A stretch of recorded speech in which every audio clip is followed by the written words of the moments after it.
Hello, Knights fans, and welcome back to another edition of the Knights Baseball Roundup. And as always, I'm joined with the skipper of the Knights, head coach Gary Puccio. Coach, how are you doing today? All right, how we doing, Chris? Doing all right. I know you are. Fact is, you're 4-2 in your last 6, 5-3 your last 8. You won 6 of your last 11, so things are starting to turn the corner, it appears. We're starting to play better. It's definitely signs that we're starting to play better. Let's see. Last week, you played St. Peter's, beat them 5-1. Then you play Garden State and NEC rival Monmouth for the last time. You split that series, winning games 2 and 4. And then Tuesday, you beat the first place team in the MAC and Siena 1-0 in a game that took an hour and 46 minutes. What have you been seeing from the guys, over the last 10 games or so, as opposed to maybe earlier in the year when things were not going as planned?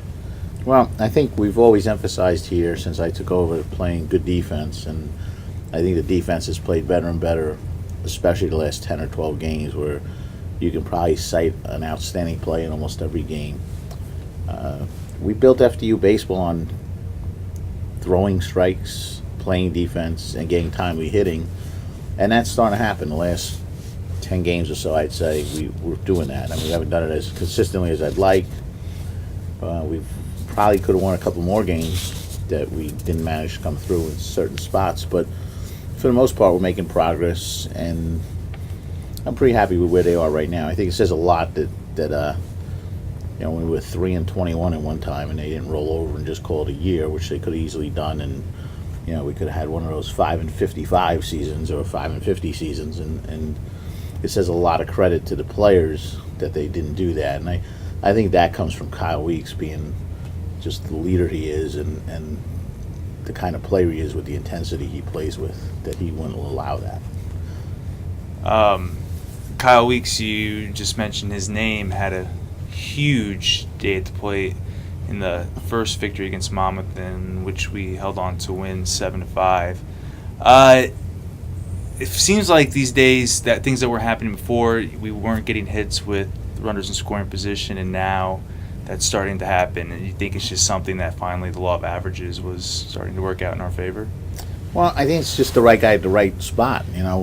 Kyle, how many times has Kyle Weeks been up in that situation this year? Not nowhere near as many times as we would like. So I think that's one of the things that just seems to be playing out, as we've been getting the right guy to play at the right time. And we're obviously limited in our moves, and that's kind of hurt us in certain spots where we're not able to pinch hit or not able to do something. But I do believe that, it's starting to turn around, and I think as the freshmen are getting more experienced, they're more comfortable in having at-bats like that with a little pressure on them, with bases loaded and things. I think Dylan Sprague's been a good example of that, and Joel Roman as well. They've both really turned it up in the past couple of weeks or so. Now, well, you mentioned Sprague and Roman, who are pretty much your everyday starting shortstop and third baseman. Two guys who weren't supposed to be in the starting lineup this year, but by default, because of injuries, have been forced into these positions. Started off struggling, but you got to admit, of late, they've been playing a lot better defensively, and actually have made some plays that have helped you out during this stretch. Joel had a terrific game at third base against Siena in the 1-0 game. He must have played, I think, 8 assists in that game. He was outstanding. And Dylan's, had to play right field. He's had to play shortstop. He's had to play third. He's been all over the place, and kid's been very solid for us. And they both would have had plenty of playing time, I believe, as a freshman. Whether they would have been everyday players, probably not, based on the original roster. But that's where an opportunity opens up, and someone gets a chance to play. And now they're both showing that they're the guys, and someone's going to have to come along and take it away from them. Now, another freshman that had a great week last week was Logan Frady. Kid made his third career start against St. Peter's, won a 7 1/3, picked up the win, and then against Monmouth, you asked for him to come into relief in a 5-4 ball game. 2 men on, he comes in a 2-0 count, gets an out, has to intentionally walk the bases, gets out of that jam, then over the next 6 innings gives up one measly infield single, and then keeps you guys in the game and gets a second win. I think he threw 13 1/3 innings. Over his last 30 innings, I believe he has an ERA of 2.05. So talk about how his development's come along since the beginning of the year and what he's meant to your ball club of late. Yeah, Logan's just been outstanding. I mean, he's been solid. I've given him a couple of non-conference starts, and he's done really, really well in that. And as he develops, and you see it as they gain confidence, and he pitches a little better, and he gets a little success, you kind of feed off that, and all of a sudden your next outing is even a little bit better. And Logan's been a great example of that. I asked him at the Monmouth game to give me 2 innings in relief, and I think he went 6-something innings. And like you said, I mean, I wasn't touching him because every inning was 1-2-3, 1-2-3. He was mowing people down, gave an infield hit over the 6 innings, and that was it. So, and we needed a performance like that coming out of Penn to hold us. Those were quality wins too. When ever since the Wagner win, which was the start of this little stretch of some success, when kids are playing a 16-inning game and win, and a 12-inning game and win, and fight all the way to the end when they're down 5-0 and come back and win 6-5. That says a lot about that they're still playing hard. They're still playing every game as an individual game and not looking at the overall record and just trying to be the best they can be. And Logan's been a major plus in that. Nick Cuno also, he's pitched very well, and we're very happy with the 2 freshmen. Well, I want to touch on Nick Cuno. How incredible was his performance against Siena after his last time out against Monmouth? Yeah, I mean, that's a great example of, Nick goes out against Monmouth and gives up 6 runs in the first inning, doesn't even get out of the first inning. And because of that, I ended up having to use Craig in relief that day. It's a domino effect, and that's what kind of forced Logan to be in relief on Sunday. And then Logan gives us a great performance on Sunday, but it means he can't start Tuesday, obviously. So that pushes us into a situation where we need to start pitching at Siena. And being Nick had thrown 1 inning, I said, Nick, you're going to start Tuesday's game.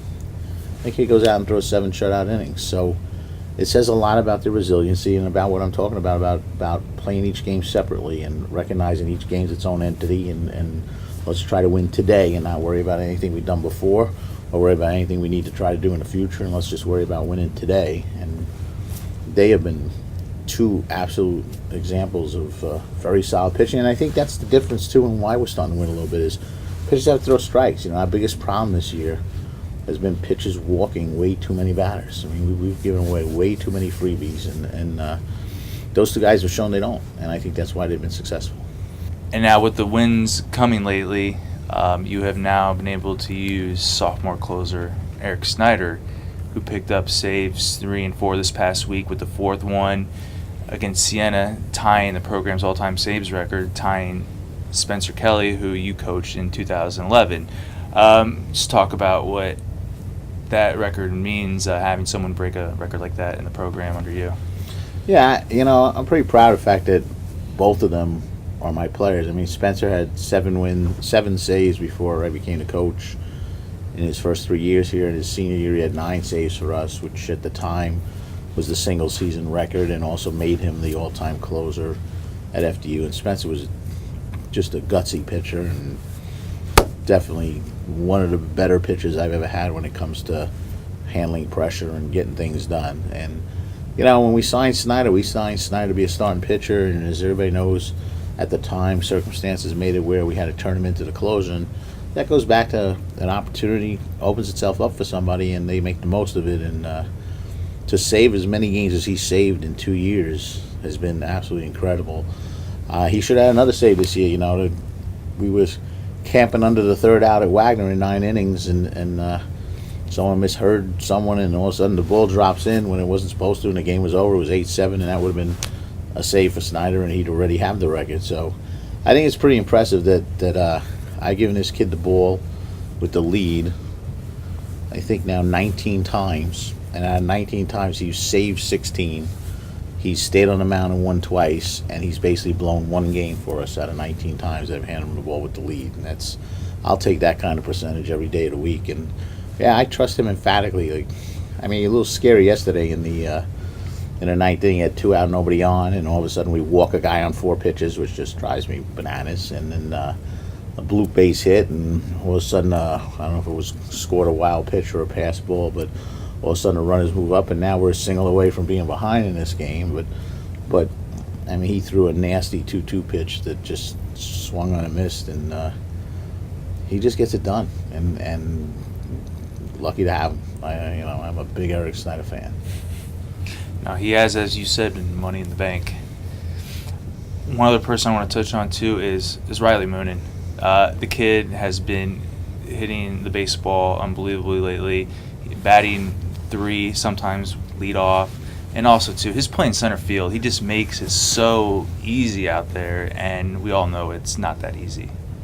Yeah, Riley's just, he's the cream of the crop. I keep telling him that kind of the lines I used to give Ryan Kresge when Kresge played here is you got to know who you are and who you're becoming. And Riley Moon's becoming a top-of-the-line player. He should, before senior year, be a stud and just stand out tremendously as a player here. His offense has been outstanding of late.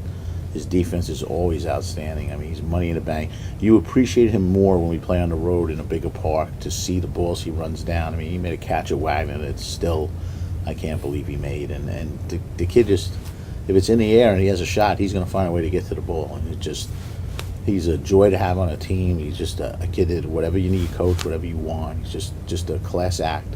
And he's played super. I mean, he's definitely a leader of this team. Yeah, in the LIU series, he made a catch. I still don't know how, with his back to everyone and battling the wind, and he made a Jim Edmonds-esque catch that I'm still shaking my head, but I'm not surprised because he just makes those plays routinely, which is incredible. I've said when Shane, obviously we miss Shane and Jordan and Riley.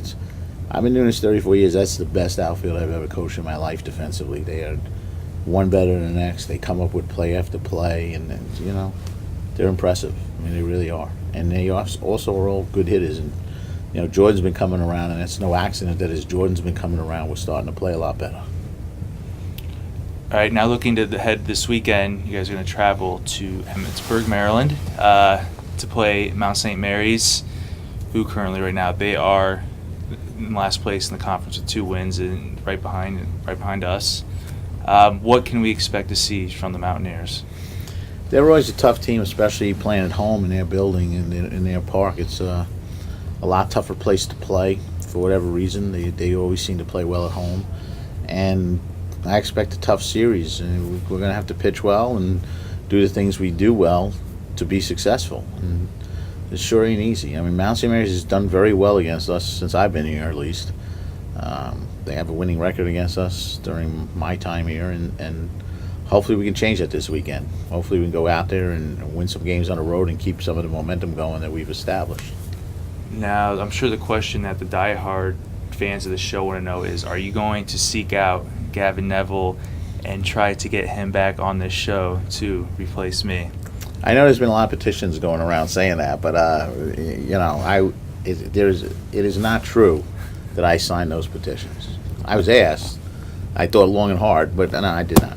Well, we're going to see our old buddy Gavin this weekend, as he took a job at Mount St. Mary's back in March, and we're going to look forward to that.